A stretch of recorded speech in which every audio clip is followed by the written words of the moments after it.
Bien, bonjour à toutes et tous. Merci beaucoup de m'accueillir aujourd'hui pour cette conférence qui va porter, comme vous voyez, sur les questions d'apprentissage de la lecture, remise un peu en perspective avec ces questions d'outils numériques, de numérique éducatif et également d'intelligence artificielle.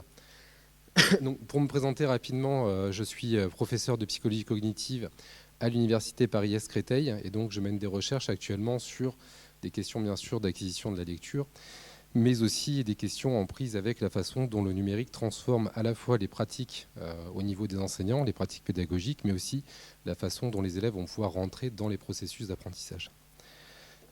Donc sur la présentation d'aujourd'hui, j'ai prévu un plan qui est peut-être un petit peu ambitieux, donc j'espère pouvoir arriver au bout dans le temps qui m'est imparti.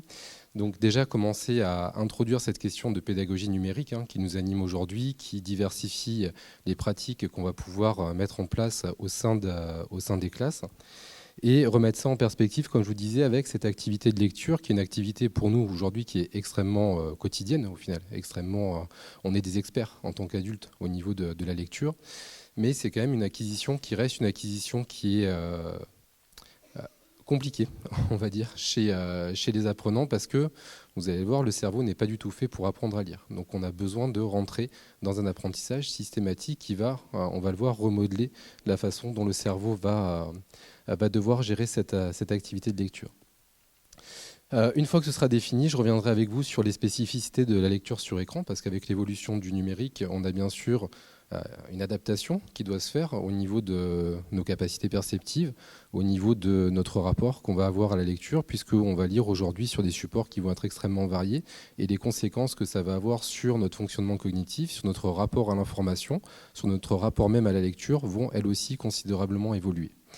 Et sur les deux derniers points, je remettrai ça en perspective avec l'intérêt des logiciels d'apprentissage de la lecture, voir comment ces logiciels qui sont développés aujourd'hui permettent de renforcer certains types de compétences, avec les contraintes également qui vont être associées avec leur utilisation.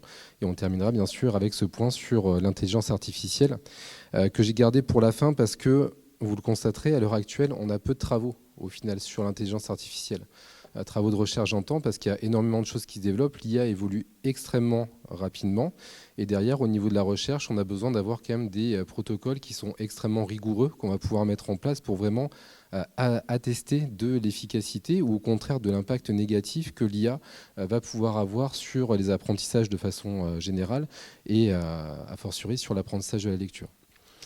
Donc j'ai focalisé ici sur la lecture, mais on pourra aussi bien sûr ouvrir de façon un petit peu plus large sur la façon dont l'IA va pouvoir alimenter plus spécifiquement les processus d'apprentissage de façon globale. Donc pour ouvrir mon propos, je voulais commencer par cette citation, alors que vous avez peut-être déjà vu, donc excusez-moi si vous la connaissez, mais c'est une citation que je trouve assez intéressante pour repositionner un peu le contexte dans lequel on évolue et voir que les problématiques qu'on a aujourd'hui finalement sont pas des problématiques qui sont si récentes que ça. Dans cette citation, vous voyez, on parle du livre qui va devenir très rapidement obsolète parce que ce qui est évoqué, c'est que le système scolaire va changer grâce au film. C'est-à-dire qu'on a pu reproduire notamment la vie de la mouche, du moustique, du ver à soie, de la mite brune, des papillons, d'autres insectes, de la cristallisation chimique. Et les travaux montrent que l'enseignement, notamment de la chimie, de la physique et d'autres domaines, se fait très bien avec les films, ce qui rend les connaissances scientifiques beaucoup plus accessibles. Je ne sais pas si vous resituez un petit peu cette citation dans le temps. Ou comment vous la resitueriez ? 1930, pas tout à fait. Mais pas trop loin non plus. Non. Quand on était sur 1930, il fallait même encore revenir un petit peu en arrière. Il fallait remonter jusqu'à 1913, avec Thomas Edison. Mais donc on est sur quand même quelque chose qui a plus d'un siècle, au final une citation qui a plus d'un siècle, avec des préoccupations déjà au niveau du numérique, qui considérait cette évolution qu'il allait y avoir. Et je pense qu'Edison n'avait pas encore bien sûr anticipé la qualité d'évolution technologique qu'on allait connaître, mais toujours cette problématique aussi au niveau du livre, au niveau des supports qu'on va avoir à disposition et concrètement de la plus-value des supports qu'on va avoir à disposition pour pouvoir rentrer vraiment de façon efficace dans les apprentissages. Parce qu'aujourd'hui, on sait que bien sûr, les films vont pouvoir être utilisés. On a des supports qui sont de plus en plus des supports qu'on qualifie de multimodaux parce qu'on va avoir pas seulement de la lecture, mais on va avoir du son, on va avoir de l'audio, on va avoir des images. Mais ces supports viennent souvent en complément de ce qu'on va pouvoir apprendre dans les livres. Donc la question de la pédagogie numérique, globalement, elle est associée à beaucoup de spéculations, elle est associée à beaucoup d'idées reçues. On parle aussi beaucoup de mythes en apprentissage. La citation d'Edison, vous la retrouverez dans le livre, l'excellent livre de Franck Amadieu et André Tricot, Apprendre avec le numérique, mythes et réalité, voilà, que vous connaissez peut-être. Je trouve que c'est un très bon ouvrage qui revient bien sur ces questions, non seulement de plus-value qu'on va avoir avec l'utilisation d'outils numériques dans les apprentissages, dans la transmission des savoirs. Et ce que je trouve très intéressant avec ce livre, c'est que dans tous les mythes qui vont être abordés, les auteurs remettent bien l'enseignant à sa juste place, c'est-à-dire au cœur du scénario pédagogique. Donc, et que l'utilisation d'un outil doit vraiment rester l'utilisation d'un outil en tant que tel, ne pas définir en soi le scénario pédagogique qui va être utilisé. Donc, comme je vous disais tout à l'heure, on a une évolution qui est assez rapide au final de ces outils numériques. La question pour nous, ça va être surtout de pouvoir identifier cette question des plus-values des technologies qui vont être utilisées avec des résultats, vous allez voir, qui sont au final assez nuancés. Quand on va considérer par exemple l'apprentissage de la lecture, la compréhension en lecture, lorsqu'on va s'intéresser à la comparaison sur support papier ou si on lit sur un écran d'ordinateur ou si on lit sur une tablette, une liseuse ou un tableau numérique interactif, on a énormément de contraintes différentes sur le lecteur et on a énormément de contraintes ergonomiques aussi sur les supports qui vont être utilisés. Donc ça nous demande de nous adapter à cette évolution rapide de la technologie, à cette rapidité aussi d'accès aux informations, parce qu'on sait là aussi que les choses vont de plus en plus vite et nous, on génère des attentes aussi par rapport à ça. On s'attend à ce que les choses aillent de plus en plus vite. Hein. Ça paraîtrait incroyable à nos enfants quand on leur raconte qu'avant, quand on voulait se connecter à Internet, il fallait débrancher le téléphone parce que le modem prenait la place. Il y avait un bruit strident pendant quelques secondes, le temps que la connexion se mette en place. Maintenant, on a les informations qui sont accessibles tout de suite. Ça a énormément évolué à ce niveau-là et bien sûr, ça génère des attentes à notre niveau. Donc, il y a ce côté ubiquitaire aussi qui ressort avec le numérique, le fait qu'aujourd'hui, avec des supports qui vont être de plus en plus petits, ce genre d'outils notamment qu'on a quasiment toutes et tous dans nos poches, voilà cette possibilité d'avoir ce qu'on appelle un apprentissage ubiquitaire, c'est-à-dire qu'en mobilité, sur différents types de supports, avec des synchronisations, je vais pouvoir accéder bien sûr à mes photos, à mes dossiers, à mes fichiers, à mes mails sur un support unique.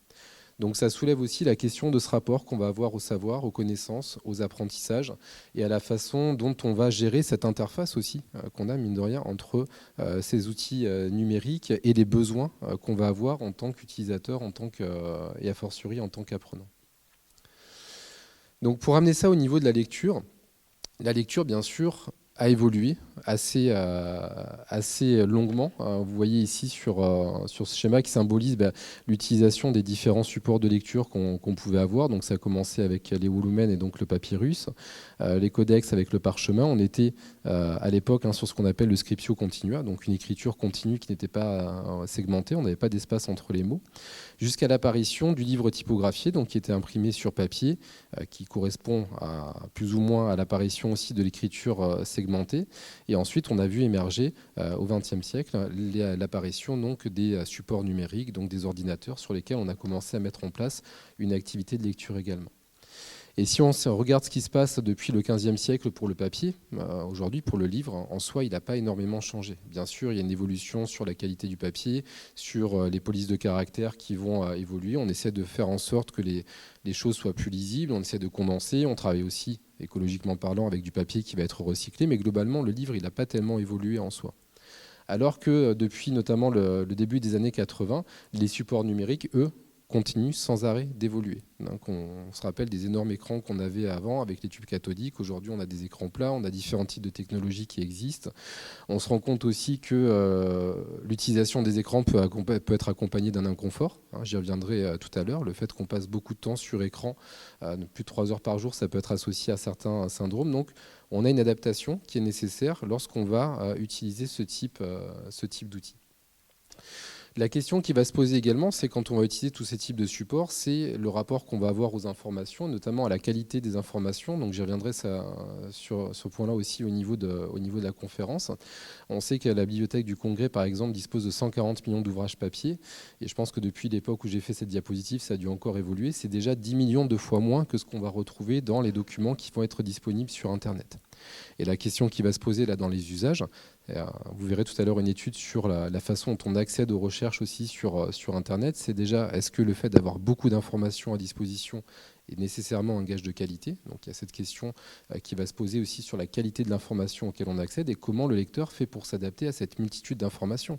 Parce qu'au final, le fait d'avoir beaucoup d'informations à disposition, ça m'oblige aussi à devoir faire un choix, à devoir faire un tri entre les éléments qui vont être proposés, l'objectif que je me suis fixé pour pouvoir arriver à répondre potentiellement à la consigne qui m'a été donnée. Donc ça soulève aussi un certain nombre de questions par rapport à notre utilisation de ces outils numériques. Et voilà, si ce type de sujet vous intéresse pour aller un petit peu plus loin, la façon dont le numérique va impacter notre capacité, par exemple, à mémoriser, la façon dont le numérique va impacter notre capacité à mettre en place aussi un focus attentionnel, tout ça, ça fait partie des problématiques sur lesquelles on va travailler aujourd'hui.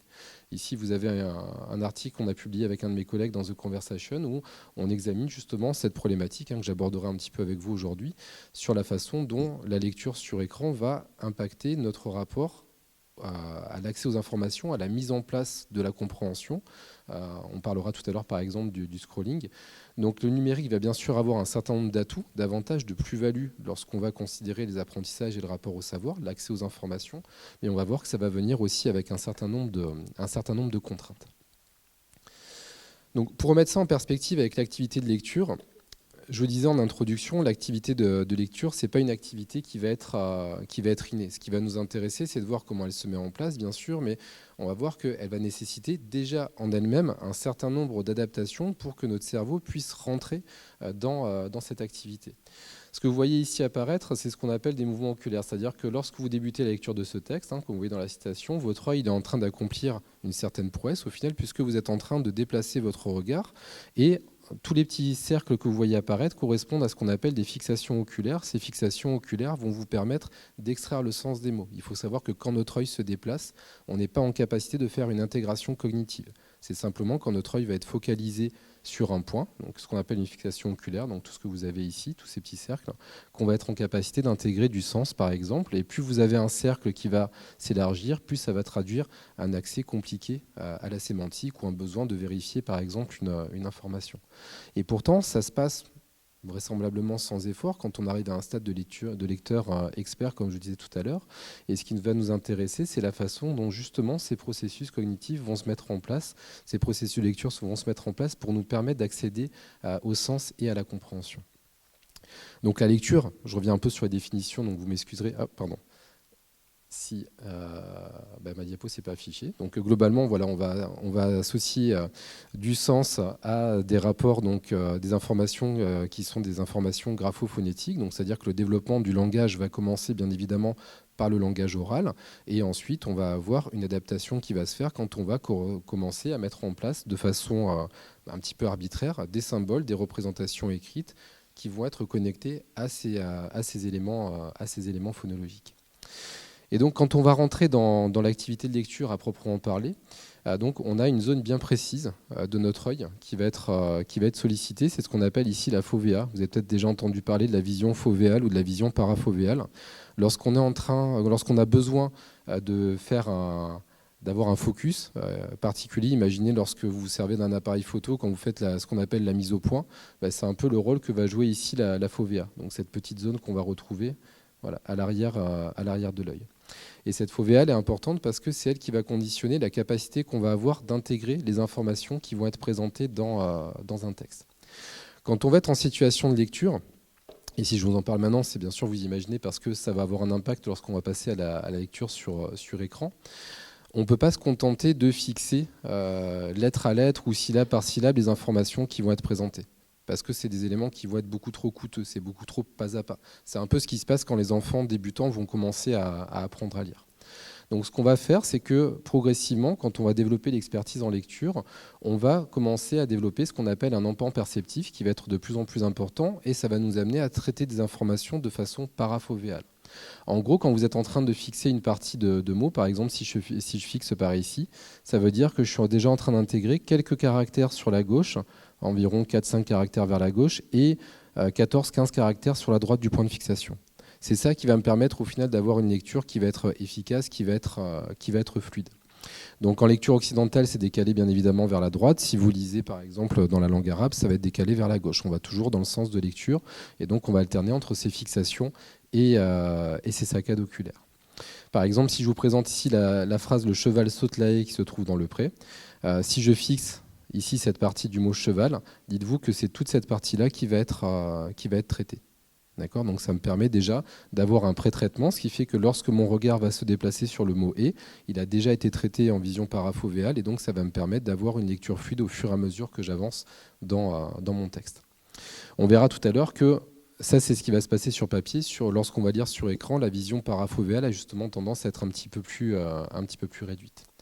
Chez les enfants, notamment, lorsqu'on va considérer le développement de leur système visuel, la maturation de leur système visuel, de base, cet empan perceptif, il est plus réduit. Donc, ils ont une attention qui est davantage portée sur la zone fovéale, ce qui fait qu'ils sont en capacité d'extraire moins d'informations. Et c'est associé aussi au fait qu'ils sont en train d'apprendre à décoder les mots, bien évidemment. Donc, on va se retrouver avec une moins bonne capacité à intégrer les éléments qui sont présentés et donc ils vont solliciter davantage de ressources cognitives lorsqu'ils vont être en situation de lecture. Ce que je voulais vous dire aussi sur la lecture, et ça explique un peu certaines problématiques qu'on va rencontrer à l'heure actuelle, donc c'est que cette lecture va supposer un recyclage au niveau de notre cerveau.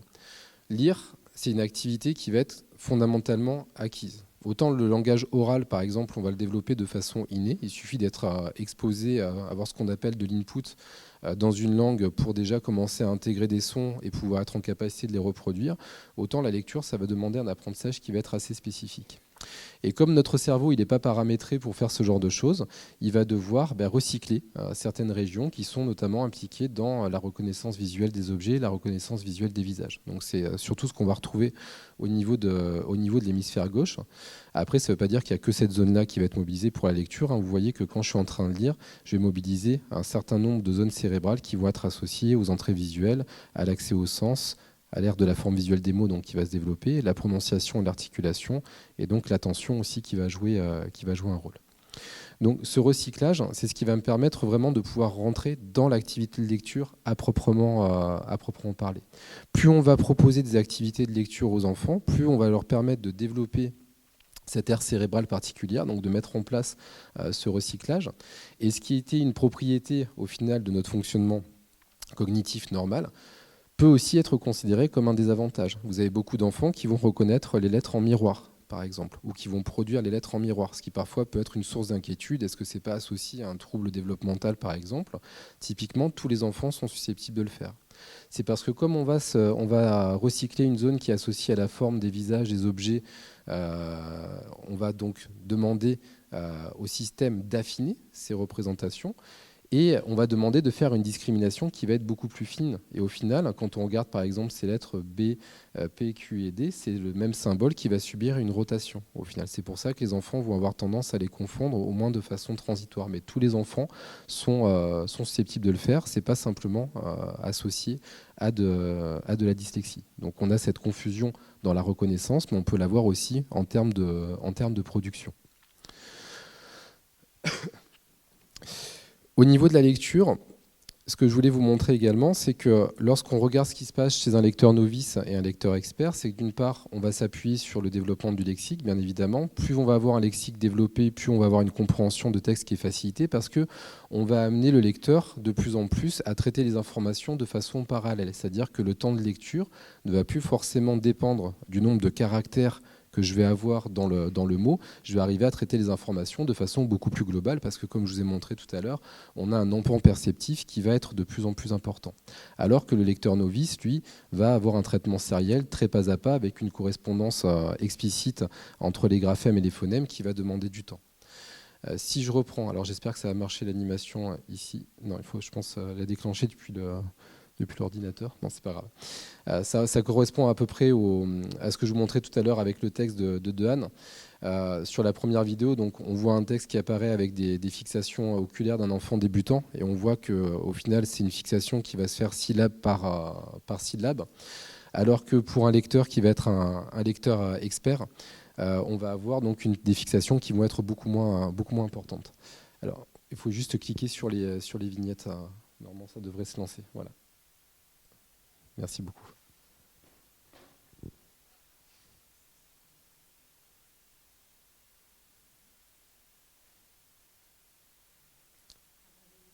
Oui, exactement. Merci beaucoup. Et on peut lancer la deuxième en même temps. Merci. Donc là, vous voyez, voilà, on voit ces fixations qui apparaissent, qui sont de plus en plus, qui sont extrêmement rapprochées. Vous voyez que sur le même texte qui apparaît sur votre droite, on a beaucoup moins de fixations. On va avoir un temps de lecture donc, qui va être moindre. Et ça, c'est ça qui va nous aider aussi à comprendre le texte. Ce qu'il faut voir, c'est que pendant la lecture et globalement pendant les différentes activités cognitives qu'on va avoir, on part d'une situation où les ressources cognitives de base sont des ressources cognitives qui sont limitées. Rien de péjoratif dedans, on a toutes et tous des ressources cognitives qui sont limitées et on va composer avec ce type d'éléments. Plus on va avoir une lecture qui va être automatisée, plus on va libérer de l'espace pour la compréhension et pour mettre en place du raisonnement qui vont être de plus en plus complexes. Un enfant qui va lire avec ce rythme-là, concrètement, il a la quasi-totalité des ressources cognitives qui vont être mobilisées par l'activité de décodage, ce qui fait qu'il y a très peu d'espaces qui sont disponibles pour la compréhension. Ça veut dire que quand on examine les profils des lecteurs, on va vraiment s'intéresser à leur capacité de décodage, aux liens qu'ils vont pouvoir créer entre les informations véhiculées par le texte et les connaissances, pour voir un petit peu comment on peut essayer de faciliter la mise en place de cette activité de lecture et a fortiori la mise en place de l'activité de compréhension. Donc pour venir maintenant sur cette question du numérique, bien évidemment, lire sur un écran, on va voir que ce n'est pas sans conséquence. Donc, je vais enfoncer quelques portes ouvertes, vous allez voir, mais aussi essayer de mettre l'accent sur concrètement la façon dont les processus cognitifs sont mobilisés lorsqu'on va lire sur un écran d'ordinateur ou sur un autre type de support numérique, que ce soit une tablette ou un tableau blanc interactif. Donc déjà, si on fait la comparaison entre les différents types de supports, c'est pour ça que je vous ai dit que j'allais quand même enfoncer quelques portes ouvertes. Quand on va regarder le papier, pour le papier, on a besoin d'un éclairage naturel. Alors quand je parle d'éclairage naturel, c'est surtout un éclairage extérieur en fait au support en tant que tel. C'est-à-dire que pour lire un livre, on a besoin d'avoir soit la lumière du jour, soit la lumière qui va venir d'un plafonnier. Mais ce qui est intéressant quand on compare les deux types de supports, c'est la notion de rétroéclairage. C'est-à-dire que quand vous lisez sur votre ordinateur, quand vous lisez sur votre tablette, c'est le support qui va renvoyer de la lumière vers votre œil. C'est ça qui, au final, va occasionner potentiellement un certain nombre de difficultés, d'inconfort lorsqu'on va être en situation de lecture sur écran. Ensuite, on a le mode de présentation qui, majoritairement, sur le livre, va se faire de façon statique, page par page. Donc on fait tourner les pages pour accéder aux informations, on parcourt la page. Je dis qu'il est statique majoritairement parce qu'on sait que dans la littérature jeunesse aussi, on peut avoir des petits mots qu'on va manipuler, faire apparaître. On peut retrouver aussi des sons, voire des odeurs. Mais globalement, le livre, quand on va s'en servir, il va être majoritairement statique. Ce qui pour nous aussi est une solution qui est beaucoup plus simple et beaucoup plus stable pour retrouver les informations. C'est-à-dire qu'on est beaucoup plus impacté par les effets qu'on appelle de scrolling donc, sur écran, parce que sur écran, l'accès aux informations, le défilement des informations va générer ce côté un petit peu dynamique, mais ça génère aussi une certaine instabilité spatiale qui va rendre plus compliqué l'intégration des éléments du texte. Je vais y revenir dans quelques instants. En termes d'instabilité, et pour comparer toujours les deux types de supports, lorsqu'on regarde le type de lecture, sur le papier, fondamentalement, la lecture est linéaire. C'est-à-dire qu'on va voir ces mouvements oculaires, bien sûr, qui vont nous amener à prendre de l'information en amont et puis éventuellement faire ce qu'on appelle des saccades régressives, c'est-à-dire revenir en arrière pour vérifier la cohérence d'une phrase, par exemple, ou la cohérence d'un élément du texte. Mais sur écran, on a beaucoup aussi de liens hypertextes donc qui vont amener un côté non linéaire qui fait qu'on peut ouvrir d'autres pages, on a un côté assez interactif, on peut ouvrir des fichiers son, on peut ouvrir des petites vidéos qui vont être en lien avec ce qu'on va montrer. Et ça aussi, ça peut générer de l'instabilité, ça peut demander un renforcement de la sollicitation des compétences, notamment des compétences attentionnelles, pour arriver à réaliser la tâche qui nous a été donnée. Et donc ici, vous avez bien sûr les sources d'information, majoritairement donc texte et images pour les livres, et puis toutes les autres modalités qui vont être proposées, notamment en termes de son et de vidéo pour les écrans. Donc ça paraît anodin comme classification, mais au final, la répercussion de ces éléments sur la façon dont on va rentrer dans la lecture et puis le rapport que ça va avoir, enfin l'évolution du rapport qu'on va avoir avec le support, vous allez voir, va quand même énormément jouer. Quand on va lire sur écran, ce qu'il faut voir aussi, c'est que globalement, la lecture sur écran, elle devient un écrémage. Là aussi, je reviendrai sur une étude que je vous présenterai dans quelques instants. Quand on s'intéresse au fonctionnement cognitif, à la façon dont les lecteurs vont rentrer dans les processus de lecture, on a différents types de lecteurs. Vous voyez, toujours en fonction des saccades et des fixations. Si on commence avec les lecteurs lents ici en bas, vous voyez qu'on lit moins de 100 mots par minute. On a énormément de fixations qui vont être proposées, donc énormément de saccades oculaires. Le lecteur moyen, lui, va lire entre 200 et 250 mots par minute. Le lecteur rapide, lui, va lire à peu près un peu plus de 500 mots par minute. Donc ça, c'est ce qu'on va regarder typiquement lorsque les lecteurs vont lire sur papier. Quand on regarde la lecture sur écran, là, on va avoir un impact, vous allez voir, beaucoup plus important sur la vitesse de lecture. Par exemple, lorsqu'on est sur la lecture sur Internet, on a une activité qu'on appelle du balayage. Donc, on va rechercher un mot rapidement. On va lire à une vitesse de 600 mots par minute, en moyenne, parce qu'on va rechercher une information particulière, un mot particulier. L'écrémage, donc rechercher un contenu rapidement, on est à 450 mots par minute. Hop là, pardon. Voilà. Lire pour apprendre, lecture normale, lecture silencieuse, on est à 300 mots par minute. Lire pour apprendre, on est à 200 mots par minute. Et lire pour mémoriser un texte, on est à 138 mots par minute.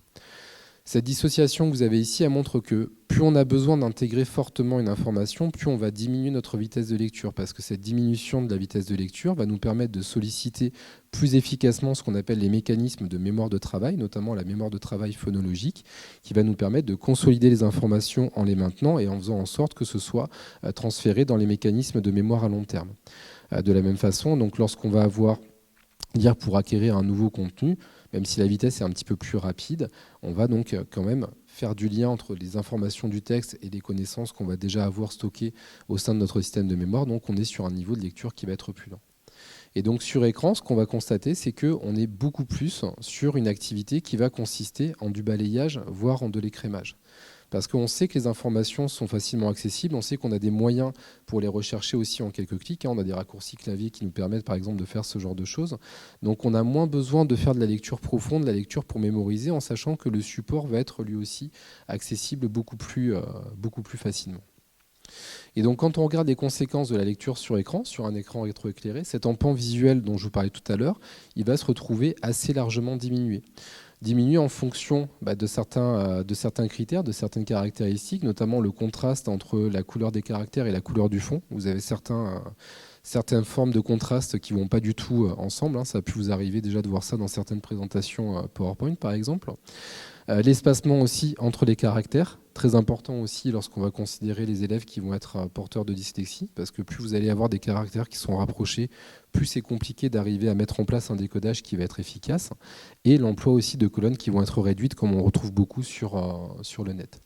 Tout ça, c'est associé donc à une fatigue visuelle qui va faire que cet empan perceptif dont je vous parlais tout à l'heure va être largement diminué lorsqu'on va être en situation de lecture sur écran. Et très souvent, vous avez donc le développement de ce qu'on appelle un Computer Vision Syndrome, donc un CVS, avec donc ce qu'on appelle une asténopie, c'est-à-dire une vision floue. Quand vous passez du temps sur écran, on sait qu'au bout d'un moment, on peut avoir ce phénomène qui se produit. Pourquoi ? Parce que souvent, vous avez des clignements qui sont plus rares. Donc, on a du mal à rafraîchir la cornée, donc la vision va être plus floue. Et ça va aussi être associé avec non seulement une sécheresse de l'œil, mais aussi des maux de tête, potentiellement, et donc cette fatigue visuelle. Donc vous avez des travaux qui montrent que ce syndrome, il affecte quand même 90% des personnes qui passent plus de 3 heures par jour sur écran. Donc vous voyez un petit peu, si on conscientise le temps qu'on va passer sur écran au cours d'une journée, on sait que c'est des phénomènes sur lesquels on peut être très rapidement sujet. Donc vous avez pas mal de préconisations qui existent, notamment le fait de baisser la luminosité de l'écran pour avoir un confort de lecture qui va être amélioré. On a l'impression des fois que plus c'est lumineux, mieux on voit, donc mieux c'est, alors que ça va avoir un impact plus important sur nos capacités perceptives. Puis on sait que la technologie aussi évolue pour permettre d'atténuer ce type d'effet. Vous avez les filtres anti-lumière bleue, par exemple, qui sont proposés aussi, ou les lunettes qui vont filtrer certains aspects pour nous permettre d'avoir une vision qui va être plus efficace pour la lecture sur écran. Tout à l'heure, je vous mentionnais aussi le côté dynamique avec ce phénomène de scrolling. Quand on va lire sur écran, on a tendance à faire défiler les informations. On va ouvrir le fichier, c'est présent sur notre écran d'ordinateur, donc on ne va pas avoir la dynamique de lecture qu'on va retrouver sur le livre, bien évidemment. Et donc, on va avoir aussi cette possibilité peut-être de naviguer plus vite entre les différentes informations. Et les travaux montrent que justement, le fait d'avoir cette possibilité de scroller, alors qu'on retrouve aussi beaucoup sur nos smartphones et sur les réseaux sociaux, c'est assez bien ancré chez les jeunes, ben, ça occasionne aussi une dégradation de notre mémoire spatiale. La mémoire spatiale, c'est elle qui va nous permettre de retenir les informations lorsqu'on est en situation de compréhension en lecture. C'est-à-dire que si j'ai besoin de revenir sur certains éléments, par exemple sur les noms d'auteurs, au fur et à mesure que j'avance dans la lecture, je vais être en capacité, perdu le pointeur, on va être en capacité de pouvoir les retrouver assez rapidement. Vous avez des travaux qui ont été faits où on propose aux participants de lire un texte et ensuite on leur propose une page vierge et on leur demande de repositionner certains mots sur la feuille. Les personnes le font avec une marge d'erreur d'1 centimètre à peu près. Donc ça veut dire qu'on arrive plutôt bien à les localiser. Ce phénomène, il disparaît complètement avec le scrolling. Parce que comme les informations qui étaient en haut se retrouvent en bas et inversement, au final, on a plus de mal à mettre en place de façon efficace nos capacités de mémorisation spatiale et donc on va mettre plus de temps à retrouver les informations dont on va avoir besoin. Et ça joue sur la compréhension énormément. On est sur des aspects perceptifs ici, mais lorsqu'on construit une représentation d'un texte, qu'on appelle un modèle de situation du texte, on a besoin de s'appuyer sur ces représentations spatiales pour retrouver rapidement l'information, pour revenir sur une inférence, pour résoudre une anaphore par exemple. Et tout ça, c'est des choses qu'on ne va plus pouvoir faire, en tout cas de façon aussi efficace. Ça va nécessiter de mobiliser davantage de ressources cognitives pour que la lecture écran se passe bien. Donc idéalement, si on a la possibilité avec un confort de lecture qui est suffisant, la solution c'est de mettre ça en pleine page et de faire un défilement qui va être page par page. Ça va augmenter considérablement le confort de lecture et on peut retrouver plus facilement les informations. J'ai beaucoup de collègues à l'INSPE qui me disent mais lecture de mémoire sur écran, je peux plus quoi. Je suis obligé d'imprimer, c'est pas écolo, mais parce que avec des mémoires qui vont faire 50, 70 pages, quand on s'en fait une quinzaine, la lecture sur écran forcément va avoir un impact avec tout ce que je vous disais tout à l'heure. Donc on a plus de mal parfois à maintenir aussi l'attention, la vigilance lorsqu'on est sur ce type de support. Un autre élément qui va jouer dans la lecture numérique, c'est tout ce côté autour de l'organisation des informations. Notre cerveau va organiser les informations en fonction de leurs caractéristiques de façon assez naturelle. Pour celles et ceux qui auront fait des études de psychologie, ça vous rappellera quelque chose avec les théories donc, de la Gestalt, c'est les théories de la forme. Donc vous voyez qu'ici, on a une organisation perceptive qui fait qu'on arrive assez bien à identifier les différents éléments qui sont présentés. Vous avez 4 principes, similarité, proximité, continuité et closure, donc fermeture. Ça joue beaucoup lorsqu'on va lire sur écran. Et d'ailleurs, lorsque vous allez sur des sites internet, et aujourd'hui on s'en sert beaucoup aussi de ce genre de loi dans l'élaboration des manuels scolaires, l'espace va être organisé sur la base d'effets de contraste, d'effets d'éléments graphiques pour nous permettre de mettre en place une identification visuelle qui va être beaucoup plus importante. Alors, le site va être un petit peu ancien ici, mais vous voyez un petit peu l'idée à travers des codes couleurs, à travers des modifications de police. Quand on regarde la diapositive pour la première fois, ce qui va attirer l'attention, c'est tout de suite cette énorme police de caractères ici. Et ensuite, on va avoir les différents encarts qui vont nous permettre de nous repérer. D'accord, ça fait partie des éléments qui sont possibles pour nous permettre de faciliter justement l'extraction des informations et donc retrouver les éléments qui vont être les plus saillants, les plus pertinents, qui vont être mis souvent en couleur pour qu'on puisse s'y référer plus facilement. Donc l'organisation des informations joue énormément lorsqu'on va se mettre en position de compréhension. Lorsqu'on comprend un texte, on va s'appuyer non seulement sur les mots, mais aussi sur les phrases, sur les paragraphes, donc ces éléments qui vont être associés aux caractéristiques du texte, mais on va aussi venir mobiliser ce qu'on appelle les connaissances individuelles, les différents systèmes de mémoire que les individus vont pouvoir mobiliser. Et donc lorsqu'on est en situation de lecture électronique, à la différence de la lecture sur papier ici, vous voyez que les hypertextes que je mentionnais tout à l'heure vont nous amener à naviguer sur différents types de supports. Donc l'instabilité que j'évoquais tout à l'heure, pour pouvoir naviguer entre les textes, les sons, les images, les vidéos, on va rentrer dans ce qu'on appelle un côté qui est assez multimodal au final, donc entre les différentes sources et potentiellement les différents canaux de diffusion de l'information, vont là aussi venir demander un contrôle cognitif, des éléments de supervision qui vont être beaucoup plus importants que lorsqu'on est en train de lire simplement, si je puis dire, un texte qui va être présenté sur papier. Pour illustrer un peu ça, voilà, je voulais vous montrer cette étude où l'idée était de demander aux participants d'apprendre un diagramme, donc, que vous avez ici. Donc il fallait mémoriser le diagramme, être en mesure de répondre à des questions de compréhension dessus et puis pouvoir le restituer, donc le refaire aussi à l'identique. Et donc dans un premier temps, vous aviez 3 groupes différents. Un groupe où le diagramme était montré et expliqué oralement aux candidats. Donc vous aviez ici le diagramme, vous aviez le commentaire audio et on regardait leur capacité ensuite à pouvoir le mémoriser et le restituer. Vous aviez un deuxième groupe qui avait exactement le même diagramme, qui avait le même commentaire audio, mais qui avait aussi le texte correspondant au commentaire audio qui apparaissait progressivement, phrase par phrase. Donc vous aviez le texte de l'explication. Et dans la dernière condition, vous aviez toujours les mêmes éléments, donc toujours le même diagramme. Voilà. Toujours le même diagramme, toujours le même commentaire audio, et cette fois le texte qui correspondait au commentaire audio qui apparaissait directement depuis le début dans ce petit encadré ici. Et l'idée, c'est de regarder quelles étaient les modulations en termes de performance en fonction des conditions.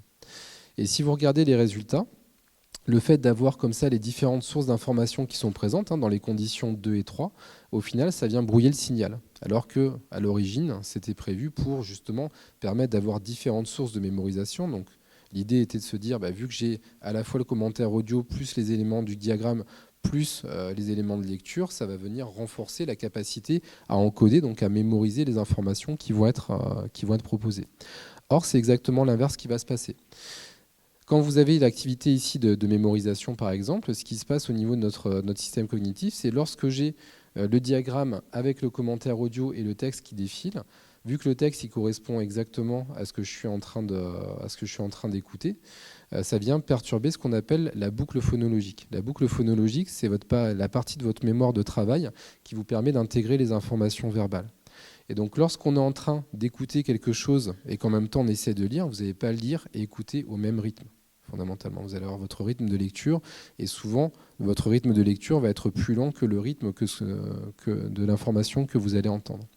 Et donc ça vient perturber le fonctionnement de la boucle phonologique qui fait que vous allez être moins bien en capacité d'intégrer les informations et ça se ressent sur la mémorisation, la compréhension et également sur la restitution du diagramme. Et ça, c'est valable que vous présentiez le texte au fur et à mesure ou que le texte soit présenté dans son intégralité depuis le début. Pour moi, il manque une condition expérimentale ici, qui aurait été d'avoir le diagramme avec simplement le texte et pas le commentaire audio. C'est souvent les conditions où on a les meilleures performances. Vous avez beaucoup de travaux qui sont faits où on va présenter un texte avec un diagramme ou avec une représentation imagée. Et c'est souvent les situations qui vont donner lieu au meilleur encodage, surtout lorsqu'on va travailler avec des élèves qui vont être des élèves assez jeunes. Donc ça fait partie des préconisations qu'on fait beaucoup aujourd'hui, parce que si vous regardez aussi certains manuels scolaires, on voit que de plus en plus on introduit des QR codes avec le texte qui va pouvoir être oralisé. Donc on va voir soit c'est fait par l'enseignant, soit en principe vous avez directement accès à la lecture du texte via un support numérique. Et on déconseille aux enseignants de s'en servir en même temps que l'activité de lecture. C'est-à-dire qu'on utilise le commentaire audio ou la lecture audio du texte pour amorcer les éléments de vocabulaire, par exemple. Mais si on propose le commentaire audio ou la lecture audio du texte en même temps que les élèves sont en train de lire, on aura un effet délétère parce que ça vient perturber le fonctionnement de la mémoire de travail. Donc pour amener ça à la lecture numérique, si on regarde ce qui se passe quand on est en train de lire sur un site internet, par exemple, on a souvent des pages où vous allez avoir énormément d'informations, parce que l'idée, c'est pouvoir gagner en efficacité, donc pouvoir donner un maximum de ressources, un maximum de supports. Et donc, ça demande de faire de la sélection, ça demande de faire du tri d'informations. Le fait qu'on ait comme ça beaucoup d'informations qui soient mises à disposition, ça fait que notre œil va venir rechercher les éléments dont on a besoin. Et donc, on arrive très rapidement sur cet écrémage, cette lecture superficielle que je mentionnais tout à l'heure, parce qu'au final, on ne lit plus, on recherche des informations. Donc, ce n'est pas de la lecture pour intégrer, ce n'est pas de la lecture pour comprendre, c'est de la lecture pour rechercher les informations qui vont m'intéresser. Et le fait d'avoir autant d'éléments à disposition, c'est souvent associé à ce qu'on appelle une surcharge cognitive. Pourquoi ? Parce que ça vient peser très fortement sur l'efficacité de notre système de mémoire de travail. Donc notamment, ça va jouer sur les processus de décision, sur les processus de mémoire. Vous avez un principe qui s'appelle la loi de Hick. Le temps qu'il faut à un utilisateur pour prendre une décision va augmenter en fonction du nombre de choix qu'il va avoir à disposition. Je ne sais pas si vous arrivez aujourd'hui avec toutes les plateformes qu'on a à disposition de choisir rapidement le film du samedi soir. Mais voilà, plus on a de supports à disposition, plus on a d'éléments à disposition, plus on va mettre de temps pour arriver à prendre une décision. D'accord ? C'est exactement la même chose sur Internet. Et donc, ça veut dire qu'on doit mobiliser, au final, des compétences assez spécifiques. On doit augmenter nos capacités de contrôle, de gestion des prises de décisions pour arriver à être efficace lorsqu'on va se servir d'Internet. Ici, vous avez une étude qui, à mon sens, illustre assez bien ce type de phénomène. L'idée, c'était de proposer donc aux lecteurs, à des lecteurs donc soit novices, soit experts dans l'usage d'Internet, une situation qui était une situation de lecture classique et une situation de recherche d'informations sur Internet. Et donc, c'est une étude en neuroimagerie. Donc, vous voyez ici l'activation des zones cérébrales pour les deux groupes en situation de lecture ici et en situation de recherche sur Internet. Et on voit qu'en situation de lecture, on n'a pas de différence significative entre les deux groupes par rapport aux zones qui vont être mobilisées. On est sur des lecteurs qui sont, quoi qu'il en soit, des lecteurs experts. Il n'y a pas de différence à ce niveau-là. C'est une situation de référence. Par contre, quand on regarde la situation de recherche d'informations sur Internet, là, on voit que pour les lecteurs experts dans l'usage d'Internet, on a des zones supplémentaires qui vont s'activer. Ces zones supplémentaires, c'est les régions qui vont surtout être associées au raisonnement complexe et à la prise de décision. Ça veut dire que concrètement, pour arriver à travailler efficacement avec Internet, on doit mobiliser davantage de ressources cognitives, notamment ce qu'on appelle les fonctions exécutives, qui sont des fonctions cognitives de haut niveau, qui vont nous permettre de pouvoir accéder plus efficacement au raisonnement logique, aux aspects planification, bien sûr, et surtout aux aspects prise de décision. Alors, il faut savoir qu'on prend énormément de décisions au quotidien, tous les jours, mais quand on est confronté à une multiplicité de sources d'informations, forcément, il faut arriver à se réguler efficacement pour rester focalisé sur la tâche et pas se laisser happer par toutes les distractions qui vont apparaître sur Internet. Donc ça demande une adaptation aussi en termes de notre capacité à gérer l'externalisation. Parce que le cerveau humain, il apprend à externaliser progressivement. On évolue avec notre environnement, bien évidemment. Et il faut savoir que quand on parle d'externalisation, par exemple de la mémoire, on a commencé à externaliser la mémoire à partir du moment où on a commencé à écrire. Donc quand vous allez faire vos courses et que vous avez une liste de courses, c'est de l'externalisation de la mémoire. C'est pour éviter d'avoir, vu que vous allez être dans un environnement qui en plus va être hyper stimulant, c'est pour éviter d'avoir trop de distracteurs et de revenir avec les éléments dont vous avez vraiment besoin.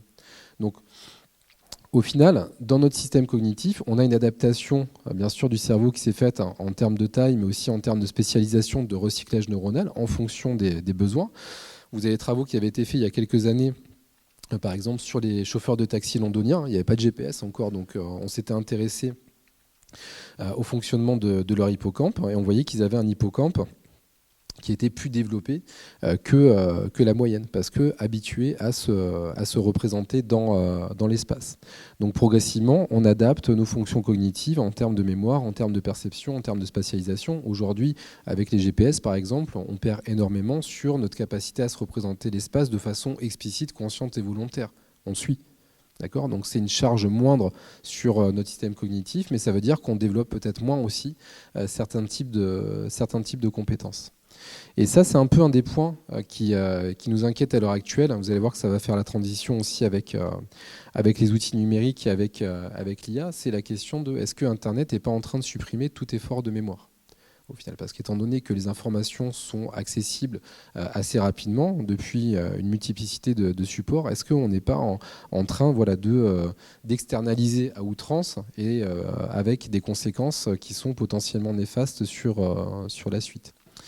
Donc, dans l'étude qui avait été faite ici, ce qui était proposé, c'était de répondre à un certain nombre de questions. Donc, il y avait 16 questions qui étaient proposées. Et dans ces questions, vous allez y retrouver des questions faciles, des questions difficiles. Donc des questions faciles comme est-ce que les dinosaures ont disparu, ou difficiles, est-ce que tous les pays ont au moins 2 couleurs sur leur drapeau. Donc ça demande une activation des réseaux de connaissances qui va être plus ou moins importante. Et en même temps, donc, une fois qu'on avait eu ce type de questions, les participants devaient nommer la couleur d'un mot. Donc c'est pas très compliqué, mais c'était des mots qui étaient soit associés à Internet, soit pas du tout associés à Internet. Et en même temps, donc, on leur faisait faire une activité de mémorisation à 6 chiffres. Donc vous voyez que ça permettait d'augmenter assez largement la charge cognitive. Et donc on regardait un petit peu leur temps de réaction par rapport à ces activités de dénomination. Et ce qui ressort dans les résultats, c'est que lorsque les participants étaient confrontés aux questions difficiles, les mots qui étaient associés à l'usage d'Internet, donc comme Yahoo et Google ici par exemple, étaient traités beaucoup plus lentement que les autres types de mots, ce qui pour les auteurs a été interprété comme le fait que lorsqu'on va être confronté à une question difficile, le premier réflexe qu'on va avoir, c'est d'aller chercher sur Internet. Vous voyez un petit peu l'idée. Ça veut dire qu'on a déjà ce réflexe au final de pouvoir aller chercher une externalisation parce qu'on sait que la réponse, elle sera facilement, rapidement accessible et peut-être plus rapidement que si moi je vais aller chercher l'information dans mon propre système cognitif. Ça fait partie des problématiques sur lesquelles on se penche beaucoup aujourd'hui parce que quand je vous mentionnais les fonctions exécutives, donc ces fonctions de haut niveau associées à la planification, au raisonnement, l'inhibition, la flexibilité mentale, on voit qu'elles sont en nette diminution à l'heure actuelle. Elles sont en nette diminution pour plein de raisons différentes. Potentiellement, on est en train d'examiner ces différentes hypothèses, mais une des hypothèses qui avançait, c'est une question de passivité, c'est-à-dire qu'on est de plus en plus passif par rapport à ces apprentissages, parce qu'on a des informations qui nous sont données rapidement, sans qu'on ait forcément à faire un effort conscient, explicite, volontaire pour les récupérer. Et on sait aujourd'hui que c'est justement cette capacité qu'on va avoir à mobiliser un effort conscient et volontaire pour récupérer l'information qui va nous permettre de la consolider et qui en même temps va nous permettre d'avoir une certaine gymnastique mentale qui va nous permettre de maintenir jeune notre cerveau. Donc ici, voilà, je vous ai donné un petit aperçu de ce qu'on peut faire au niveau de la lecture numérique.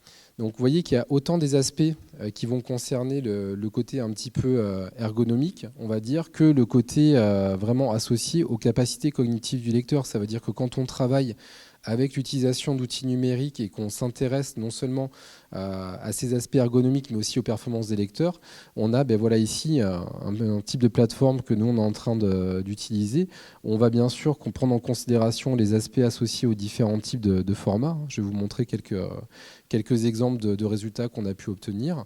Les capacités du lecteur sur différents types de métriques avec des fonctions cognitives, attentionnelles qui vont permettre de comprendre les processus cognitifs qu'il met en place. L'objectif pour nous, c'est d'arriver à avoir un certain quotient de lecture, donc à travers la définition de normes ISO par exemple.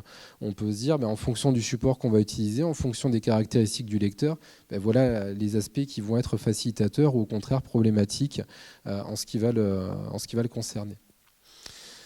Quand je vous disais tout à l'heure qu'on a des... Alors, j'ai peut-être juste passé rapidement sur ce type de test, mais c'est juste à titre d'illustration. Mais quand je disais tout à l'heure qu'on a des résultats contrastés au niveau de la lecture sur écran, c'est un peu là où je vais vous amener aujourd'hui.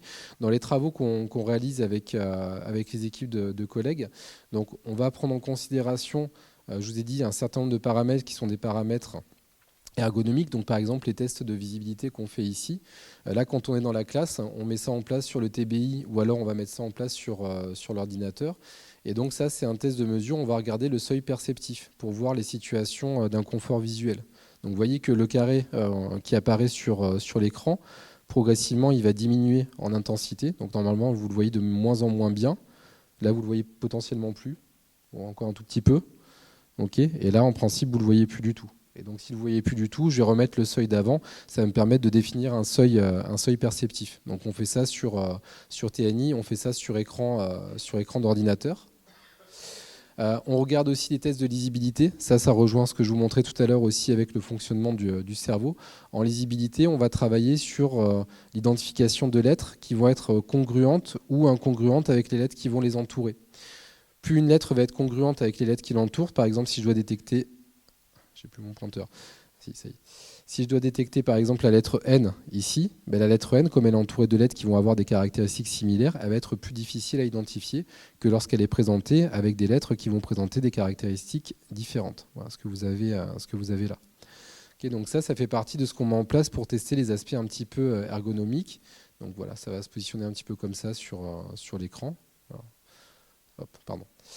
Et ensuite, on va travailler sur les aspects, bien sûr, compréhension pour le lecteur. Donc, on va travailler autant sur les aspects associés au décodage d'une part, mais aussi on va travailler sur les côtés compréhension avec des textes qui vont souvent suivre une structure hiérarchique parce qu'ils sont plus faciles à intégrer, notamment quand on travaille avec les textes qui sont des textes explicatifs ou descriptifs. Donc, ça nous fait vraiment un panel assez large d'éléments qu'on va évaluer pour examiner la lecture sur écran.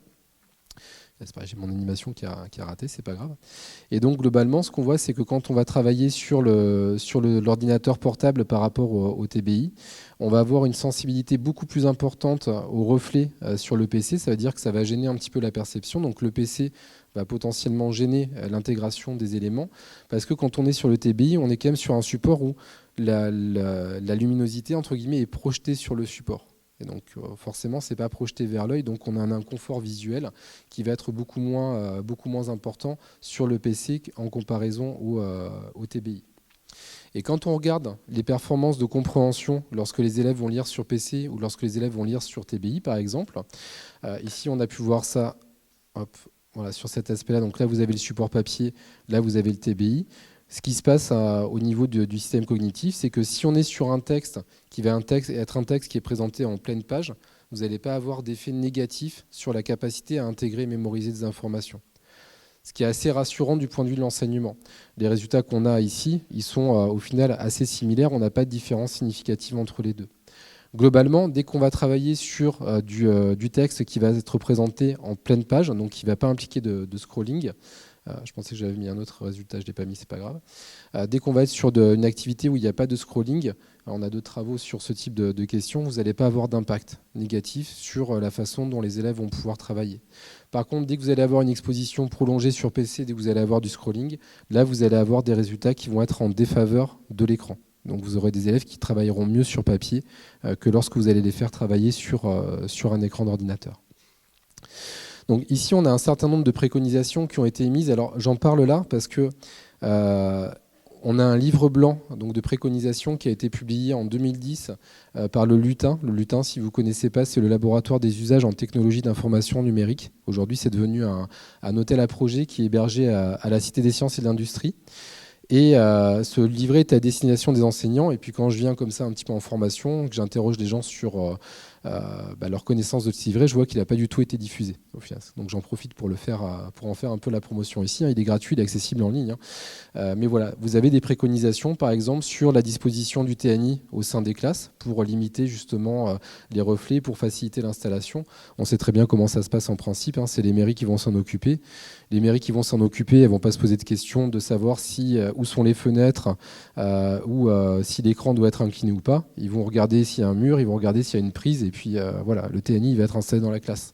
Alors qu'on a des configurations qui vont être plus ou moins favorables pour faciliter le confort visuel. Les TNI ils doivent être inclinés par exemple de 5 à 10 degrés par rapport au mur, donc les retirer un petit peu vers les retirer un petit peu du mur pour permettre un confort visuel qui va être optimal. Ça fait partie des préconisations d'usage assez classiques. Des recommandations aussi pour la lisibilité. Je vous parlais tout à l'heure des contrastes qui ne fonctionnent pas très bien en termes du fond et de la forme. Espacement également entre les caractères. On essaye de mettre en place les conditions nécessaires pour faciliter la perception des informations. Ça aussi, c'est des éléments qui ne sont pas forcément intégrés. Des fois, on se dit, je vais faire une présentation visuelle qui va être jolie, d'accord ? Enfin, après, c'est discutable, mais voilà. Je vais faire une présentation qui va être jolie, je vais mettre plein de couleurs, mais au final, on se rend compte que l'introduction des couleurs vient au contraire perturber la capacité des lecteurs justement à venir percevoir l'information. Donc, espacement des caractères, resserrement des lignes, ça on en parle beaucoup aussi avec les dyslexiques. On essaie de mettre en place des espacements qui vont permettre de favoriser la perception et donc la mise en place de cet empan visuel. Plus on va travailler avec des éléments qui vont être resserrés, plus on va venir impacter cet empan perceptif et on va diminuer son amplitude lorsqu'on va resserrer énormément les caractères ou lorsqu'on va travailler avec des colonnes. Donc, vous voyez un certain nombre de préconisations quand même avec l'usage du numérique en tant que tel. La lecture écran, forcément, va nécessiter une adaptation, encore une fois, nécessaire pour optimiser la façon dont les lecteurs et donc dont nos élèves vont rentrer dans cette activité de lecture. Et donc, sur le temps qui me reste, je vais essayer d'accélérer un petit peu, je voulais aussi vous montrer comment les logiciels d'apprentissage de la lecture aujourd'hui sont intégrés, quelles sont les possibilités qu'ils vont nous donner en mettant ensuite ces logiciels d'apprentissage de la lecture en perspective avec ce qu'on peut faire aujourd'hui avec l'intelligence artificielle. Donc sur les logiciels d'apprentissage de la lecture, ce qu'il faut voir, c'est que c'est bien sûr un domaine qui est largement en expansion parce que avec le développement de la technologie, si vous regardez sur les applications Apple Play, enfin Apple Store, Google Play, etc. Vous allez trouver un certain nombre de logiciels qui vont être proposés, mais ces logiciels ne vont pas tous se valoir. C'est un petit peu comme les manuels d'apprentissage de la lecture. On va avoir des logiciels qui vont être rigoureusement évalués par des projets de recherche scientifique. C'est le cas de Graphogame que je présenterai dans quelques instants. Vous allez avoir des logiciels qui, eux, vont simplement être produits sans avoir de validation empirique derrière. Donc l'idée pour nous aujourd'hui, encore une fois en essayant de rattraper un peu les wagons, c'est de voir l'impact concret de ces outils numériques sur les processus cognitifs qui sont impliqués, que ce soit pour venir en aide à des enfants qui vont être porteurs de troubles, par exemple de la lecture, donc comme la dyslexie, mais aussi pour des élèves qui vont être tout venants, parce que vous avez une énorme variabilité interindividuelle dans la mise en œuvre des activités de lecture chez les enfants. Donc les logiciels qui sont développés en lien étroit avec des activités de recherche, eux, ils nous permettent d'en éprouver vraiment une fiabilité qui va être objective. C'est le cas de GraphOlearn, donc, qui est devenu depuis Graphogame, qui a été développé à la base en Finlande pour les élèves qui étaient porteurs de dyslexie là-bas. Parce qu'en Finlande, l'avantage, c'est que le finlandais le finnois est une langue qui est extrêmement transparente. Donc en fin de CP, ils savent décoder 95% des mots de leur langue. En français, on sait qu'on est sur des problématiques qui sont un petit peu plus complexes. Donc eux, ils l'ont développé sur la dyslexie, pour venir en appui à la dyslexie. Et ça a été ensuite adapté en France pour justement venir en appui aux élèves qui sont tout venants, dès la maternelle. La problématique qu'on a à l'heure actuelle, surtout, c'est d'avoir des protocoles méthodologiques qui vont être suffisamment rigoureux pour nous permettre de voir que c'est bien ce qu'on a mis en place qui va avoir un impact sur l'évolution des performances des participants. Donc on a pas mal de synthèses de littérature, on a pu en produire une assez récemment sur ce type de questions pour voir vraiment en fonction de l'apprentissage visé, en quoi l'outil numérique, le jeu sérieux par exemple, va être un appui intéressant. Donc globalement, sur ces outils-là, par exemple, ce qui va être montré, c'est qu'on va pouvoir mettre l'accent principalement sur l'entraînement des processus phonologiques et également sur les questions de lexique et de fluence, puisqu'on sait que le décodage graphophonologique qui va être nécessaire pour rentrer dans la lecture d'un système alphabétique, c'est un décodage qui va prendre du temps.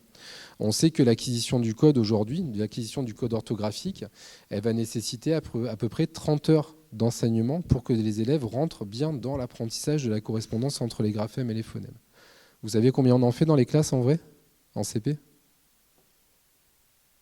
On en fait 15 en moyenne. On est à moitié moins. D'accord ? Et avec 15 heures, il y a des enfants qui vont très bien s'en sortir, mais il y en a d'autres qui vont avoir besoin de plus. Et on ne jette pas la pierre aux enseignants. Il y a 15 heures parce qu'il y a tous les à côté à gérer, il y a le fonctionnement de la classe dans la vraie vie. Donc entre ce qu'il faudrait en théorie et ce qu'on peut apporter concrètement, oui, il peut y avoir un décalage qui va être assez important. Et l'intérêt de ces logiciels, justement, c'est de pouvoir proposer un accompagnement, une différenciation qui se fait soit au sein de la classe, soit éventuellement à la maison, pour permettre d'accompagner les élèves qui vont être faibles lecteurs et potentiellement à risque de dyslexie. Donc ça veut dire que quand on va chercher à mettre en place des entraînements, par exemple de nature phonologique, l'idée c'est pas simplement de développer la conscience phonologique, c'est aussi de travailler sur les attaques, les rimes, la fluidité de la lecture, donc tous les travaux de fluence et a fortiori la compréhension de phrases. C'est un peu ce que je vous évoquais tout à l'heure.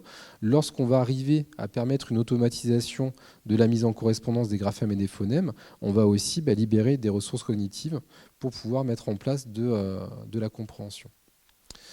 Donc dans ces logiciels, vous avez donc Graphogame que j'évoquais tout à l'heure. Ça, typiquement, ça fait partie des logiciels qui vont être basés sur les programmes de l'éducation nationale. Ça veut dire que quand on suit les manuels scolaires, on sait qu'on va devoir suivre un principe de progression rationnelle où on va commencer par en premier les graphèmes qui vont être les plus fréquents, les plus réguliers, pour ensuite aller vers les moins fréquents et les irrégularités. Et donc vous avez des séquences d'apprentissage qui vont être dédiées. On va travailler un certain nombre de phonèmes. Donc chaque séquence va avoir son objectif précis. Ça fonctionne avec un système pré-test, post-test, exactement comme on fait en conditions expérimentales. Et alors Graphogame vient de subir une évolution assez majeure qui est assez avantageuse, mais l'inconvénient c'est qu'ils viennent de faire passer le logiciel payant, donc je vous en parle avec certaines limites aujourd'hui. Mais on est en train de travailler justement avec les éditeurs pour essayer d'avoir des ressources pour l'Académie de Créteil, notamment où je travaille. L'idée c'est vraiment de pouvoir structurer la séquence pour que l'élève puisse avoir pendant 15 minutes une activité de lecture où il va être en autonomie et où il va pouvoir progresser. Et donc, ce qui est intéressant avec GraphoGame, c'est surtout cette notion de feedback. C'est-à-dire que lorsque l'élève va se tromper, la bonne réponse va rester affichée à l'écran, il va réentendre le son, il va devoir appuyer sur le bon élément. Donc on est vraiment sur un accompagnement progressif et assez adaptatif aux besoins des élèves, sachant qu'au début on va commencer avec des sons qui vont être très simples et des graphèmes très simples, et ça permet d'aller jusqu'au niveau du mot, de la phrase et de la reconstitution de phrases. Donc, ce qui a été montré notamment par les travaux de Ruiz et ses collaborateurs, donc au niveau de GraphoGame, ils avaient travaillé avec des élèves de CP et CE1 à risque de dyslexie. On parle de risque de dyslexie parce que vous savez que la dyslexie, on peut la dépister qu'à partir de la fin du CE1, en tout cas à l'heure actuelle. Et donc, ils avaient mis en place un entraînement pendant 3 semaines avec, pendant 15 minutes par jour, les élèves allaient soit utiliser GraphoGame, soit utiliser un autre logiciel qui permettait de cibler d'autres types de compétences.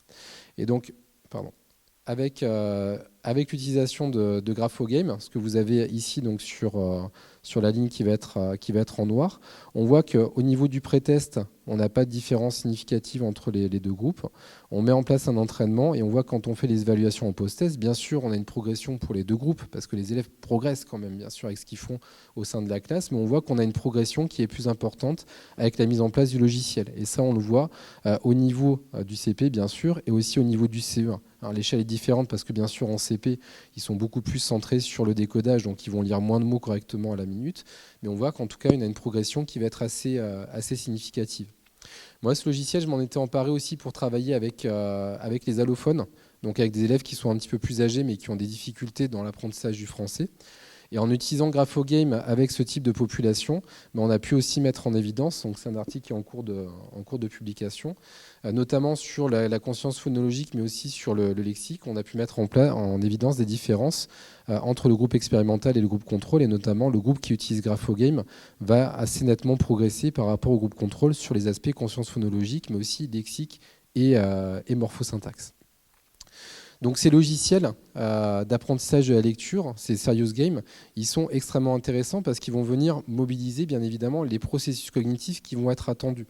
Et s'ils sont aussi intéressants, c'est parce que les éléments qu'ils vont cibler sont les éléments qui vont être attendus par les enseignants. Si on a un intérêt de ces types de logiciels, c'est parce que le scénario pédagogique est conçu pour justement répondre aux besoins qu'on va avoir identifiés au sein de la classe et donc pouvoir accompagner les élèves en cohérence avec ce besoin, en cohérence avec ce que l'enseignant va pouvoir mettre en place au sein de la classe.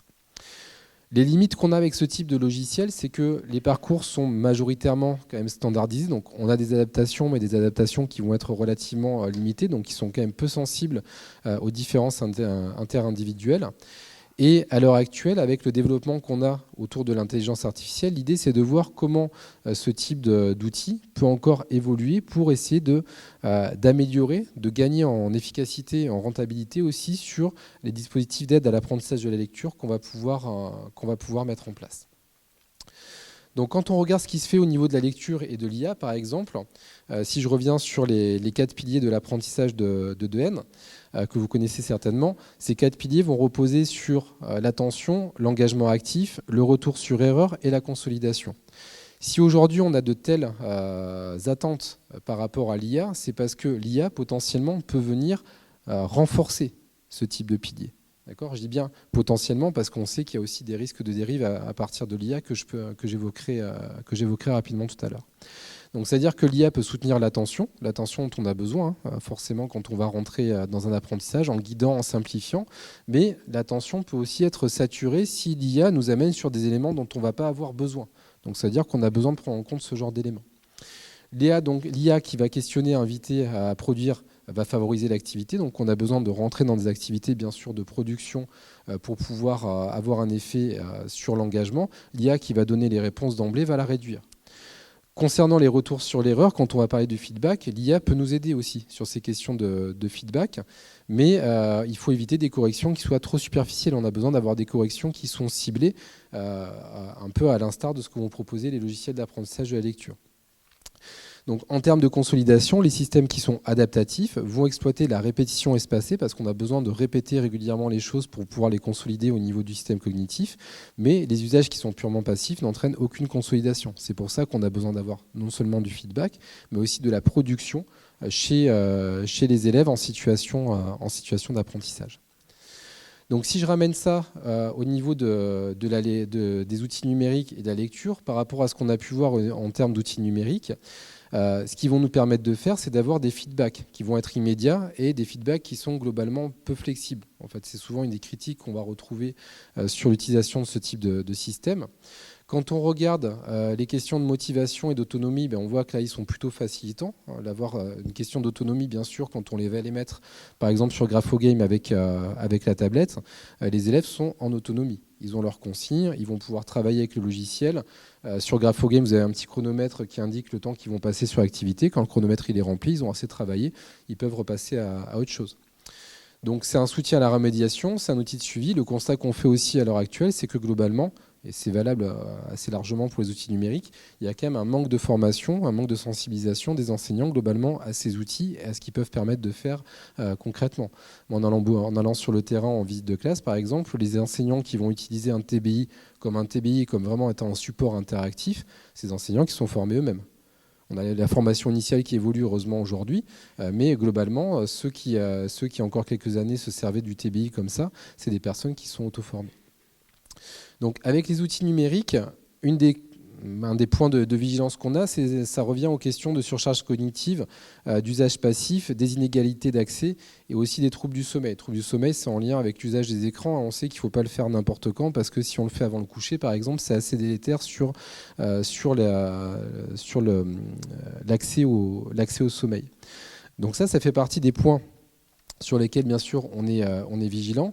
Mais ce qu'on voit globalement, c'est que dans les études qui sont faites, on a quand même une efficacité assez bien démontrée. Je vous ai montré ici les travaux de Ruiz et ses collaborateurs. Mais à l'échelle internationale, on a quand même de nombreux travaux qui montrent l'intérêt des outils numériques, notamment sur l'apprentissage de la lecture. Donc la question qui se pose aujourd'hui, c'est la façon dont l'intelligence artificielle rentre un petit peu dans l'équation, parce que vous avez des logiciels, comme par exemple aussi la Lilo, qui vont se baser sur, à minima, une partie de l'interface qui va reposer sur de l'intelligence artificielle.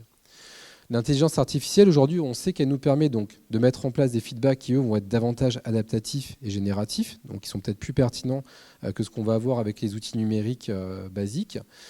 Vous avez des travaux qui montrent qu'on a une tendance à avoir un engagement accru, un sentiment d'interaction sociale, de motivation, d'attention et d'autonomie qui va être là aussi plus important avec l'utilisation de l'IA.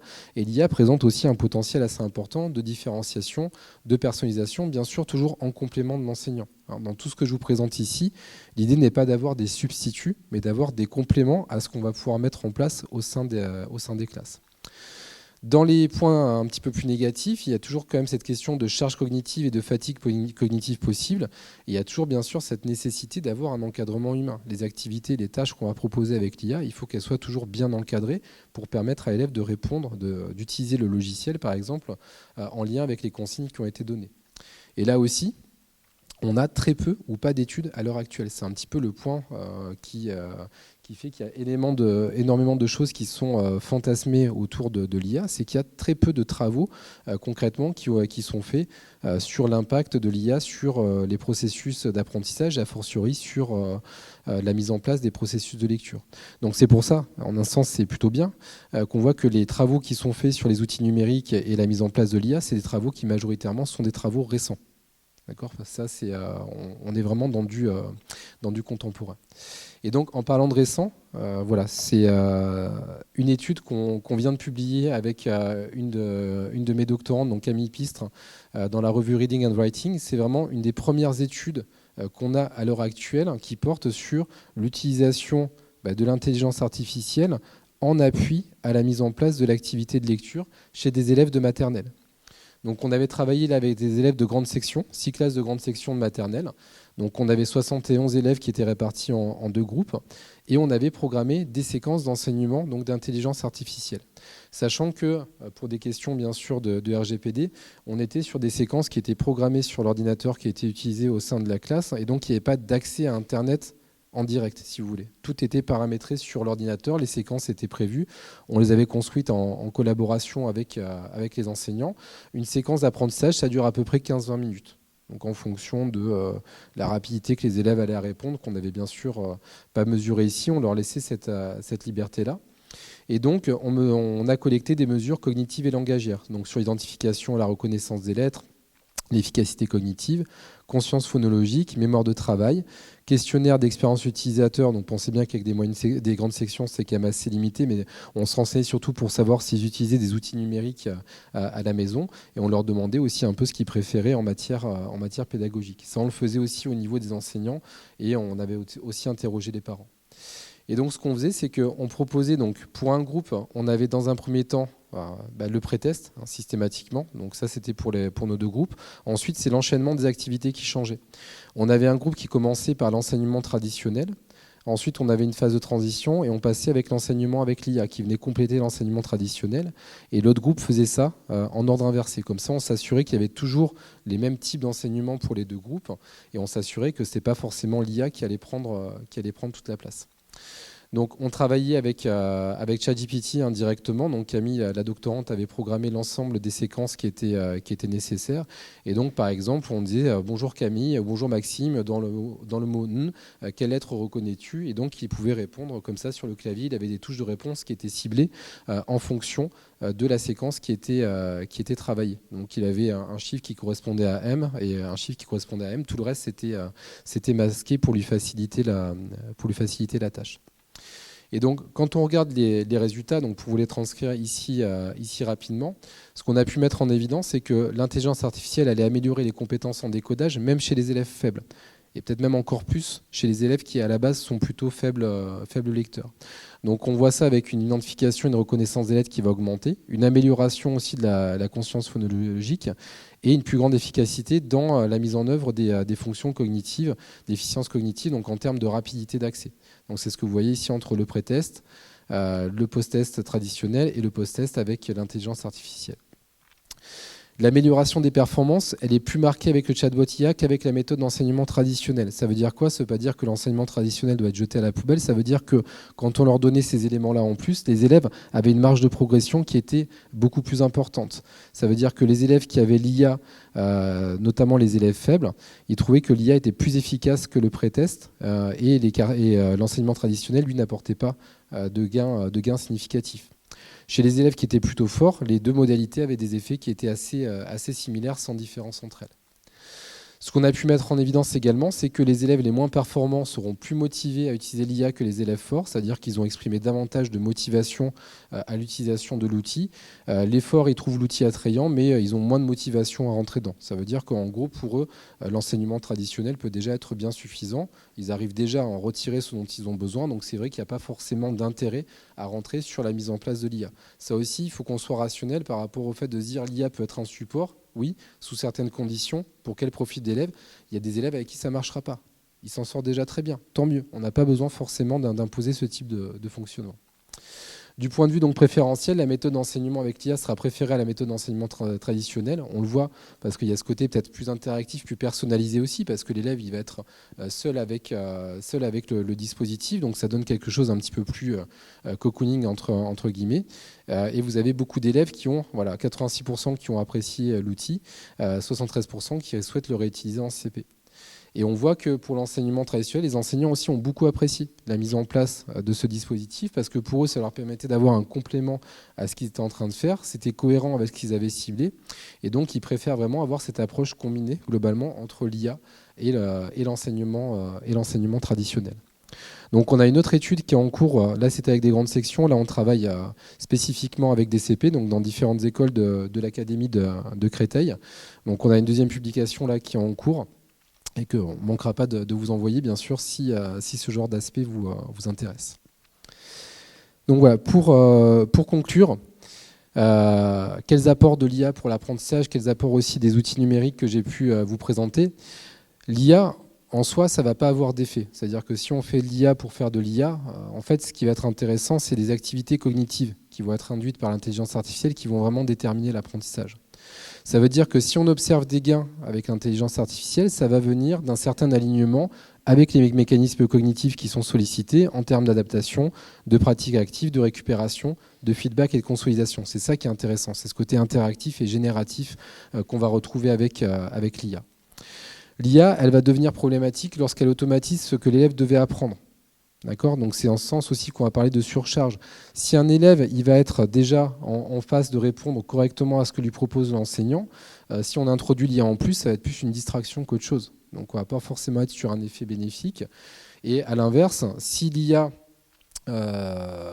propose des raccourcis aux élèves et donc ne leur propose pas les étapes mentales nécessaires à la mise en place des bonnes stratégies, là oui, on va aussi avoir un risque délétère sur son utilisation avec des risques d'illusion de compétences, de dépendance et de baisse de la métacognition qui nous permettent de superviser la mise en œuvre des mécanismes cognitifs nécessaires.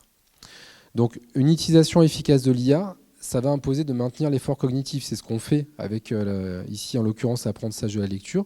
L'effort cognitif, il est toujours présent. On a des explications, on a des justifications et on a toujours surtout l'accompagnement de l'enseignant qui va se faire. Donc globalement, si on se réfère aux apprentissages, l'IA, c'est un outil puissant en feedback, en différenciation, mais il faut toujours continuer à vérifier sa fiabilité. Ça, c'est extrêmement important. Et j'insiste beaucoup sur le fait que les enseignants restent indispensables. C'est une crainte qu'on a, qui est légitime. Quand on voit tout ce qui se fait avec l'IA, quand on voit qu'il y a des élèves qui disent « mais moi, j'ai pas besoin de l'enseignant, en fait. Je vais aller poser des questions à ChatGPT, je vais avoir les réponses dont j'ai besoin, c'est terminé. Et puis, il va me répondre beaucoup plus vite que l'enseignant. Oui, mais il va faire beaucoup plus d'erreurs aussi, parce que l'IA, ça peut se tromper. Donc, c'est toujours important de cadrer, contextualiser, réguler, interpréter l'usage de l'IA. Et ça, c'est valable à tous les niveaux. Vous êtes concerné au niveau bien sûr de l'enseignement primaire, secondaire.